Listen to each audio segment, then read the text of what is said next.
Okay, so we just got done with the Pokemon Direct for Sword and Shield, and you know what? I think it was pretty good. Now, first off, before we get started, there was a news wave this morning. I think a lot of people may have missed it or whatnot because of everything that's going on right now. A lot of stuff happening, so if you missed it, go check it out. There's some good stuff about E3 in there leading up to the event that you don't want to miss too much of because things are starting to get pretty interesting around here for E3. It's exciting stuff.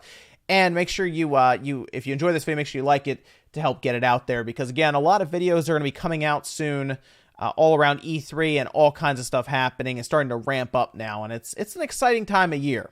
So we had our Pokemon Sword and Shield Direct, and I was pretty happy with it, I would say. Now, there was a lot of stuff in that Direct that they kind of talked about when it came to mechanics and other things. And we're going to go over some of it here because I did notice that there were still a lot of questions about what we saw exactly. So let's actually go through it. Now, I took screenshots and everything as usual with the Pokemon Company because they get a little crazy with blocking and copywriting and all this stuff. So I pulled screenshots from the entire Direct just to go over a few different things. So what you're seeing here is part of the trailer they showed right in the beginning, right, where they had very large Pokemon. They're part of the Dynamax system, which is an interesting idea that we'll go over here. But you see the big guy Grookey here, and then you see Raichu. So yes, Pokemon can get very, very large if you want them to during battle. And that's what I mean, Pokemon is going big. So they do have, of course, a big story mode that you'll be going through. You'll have a full arcing story. And it's interesting because it seems like they've worked the legendary Pokemon into that as well. But the thing that keeps surprised me more and more. So here's the thing. When I first saw Pokemon Sword and Shield, I wasn't 100% sold on the visuals they were going with. And the more I've seen it and the more they've shown it, the more I've been getting more and more okay with it. And honestly, I think the game looks fine now. Like, obviously based on what we've seen with the 3DS, I think it looks pretty good. The nice outdoor shot here really shows it. Good draw distance. You can pretty much see everything in front of you. Yes, in the distance, those things are obviously lower detailed, but I think just looking at this, it looks way better. And what's great is one of the biggest questions I still see is about the camera. And the camera is controllable, so you can move it. It's rotatable. You can move it around. You can look around, and that's something that sounds simple, right? In your mind, you're like, well, okay, cool, that's fine. But this has been something that's been asked about in Pokemon for quite a while now because it's always been like a fixed camera where you cannot move it. Now you can. It is completely movable. You can look around as you're running through the field. You can rotate it.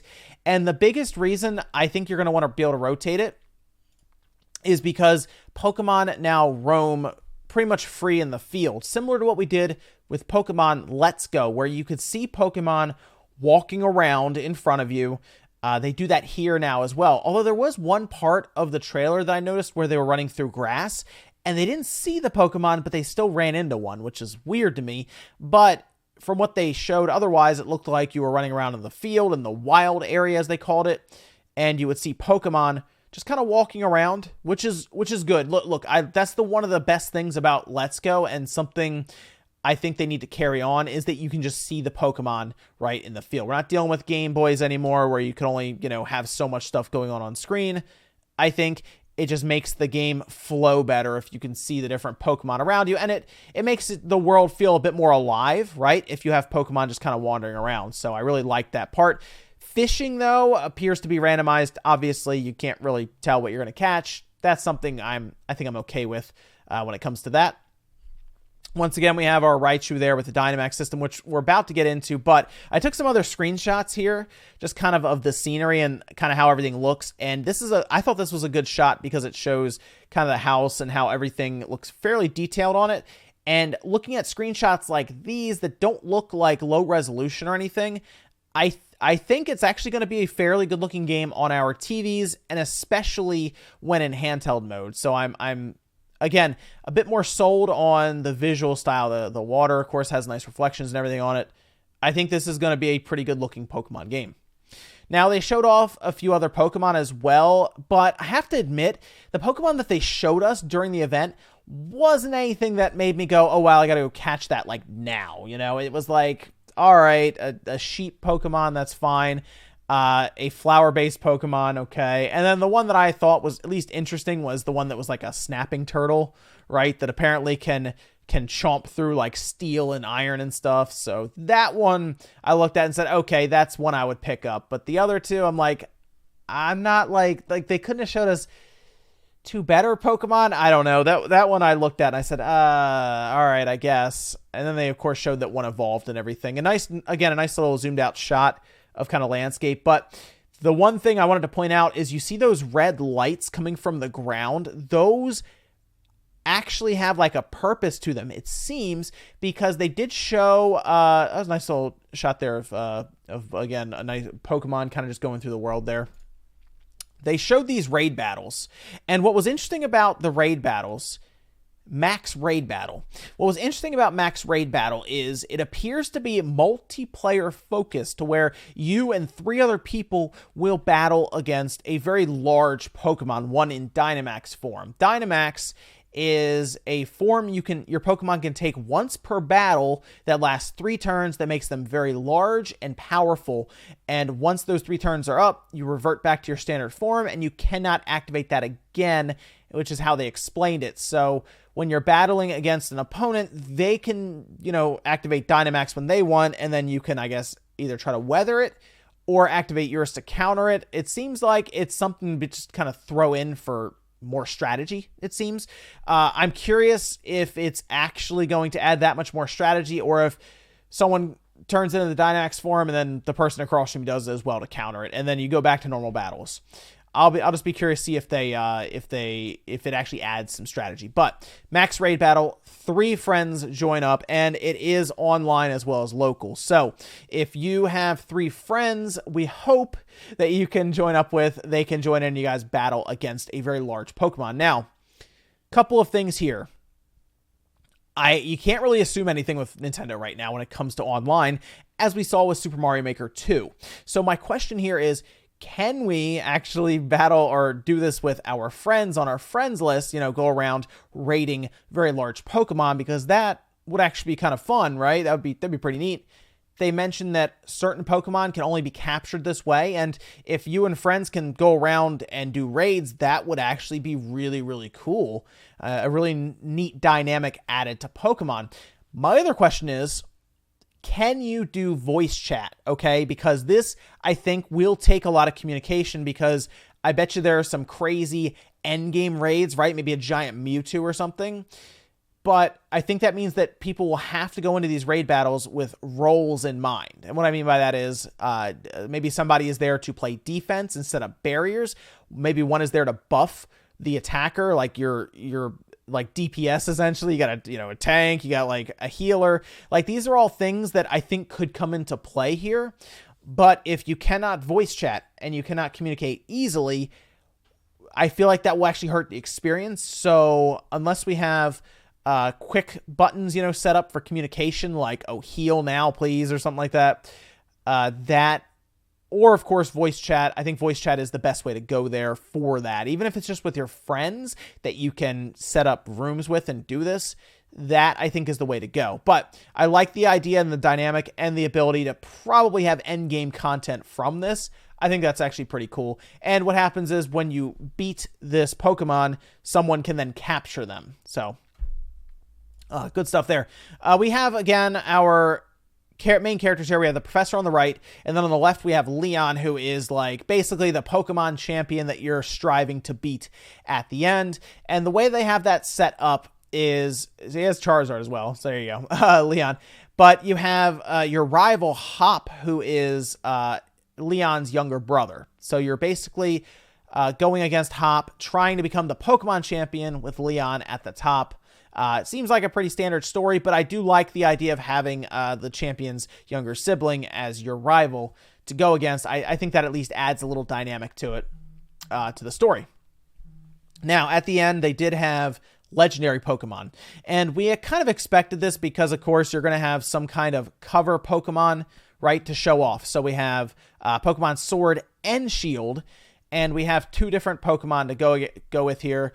One, of course, holds a sword. The other one has a very large facing that is obviously a shield. We see them clash in the beginning, and then they pull back and look at each other.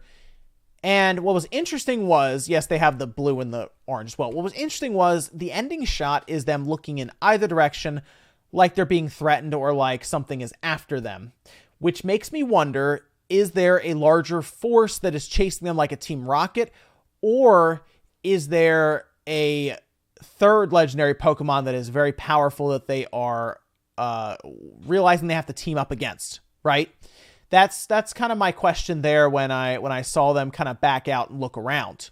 It could be kind of neat to see that, and it does sound like they will be part of the story in some way. Like, it's not going to be legendary Pokemon that you just go capture at the end, right? Like, just because. It sounds like they will be worked into the story, whether it's their Pokemon that's being chased after by Team Rocket, or again, some part of the story when it comes to your main character and capturing them. Interesting stuff there, though. And then we did get the release date, November 15th. That is a Friday midway through November. And we have our red and blue facings there for the cover art. I think the cover art looks fine. It's a bit more, I think, cartoony than people were expecting. But you can also see it makes sense with the logos and everything with two different wolf characters there. And I'll be curious if there is a third one that eventually comes out that maybe leans on whatever that third legendary possibly is that's hidden in the world, that the two of them were kind of looking towards at the end there. So they kind of left us off with a bit of a teaser there for maybe something even bigger than these legendary Pokemon. There will also be a double pack. I assume the double pack is going to be $120, maybe $150 if they add extra stuff to it. No word on if that Pokeball will work. The Pokeball that you could get for the Let's Go Pikachu and Eevee, I assume it won't, because this will be a bit more, I think there'll be a bit more to this game, obviously, and I don't think there's going to be the motion controls, throwing, or anything. I think this is just going to be a straight up Pokemon game, and the Let's Go series will kind of live on, I think, next year with possibly Gold and Silver, which would be interesting, I think, to relive that in that way. But yes, Pokemon Sword and Shield double pack, $120 most likely. Makes sense for people who are already getting both, right?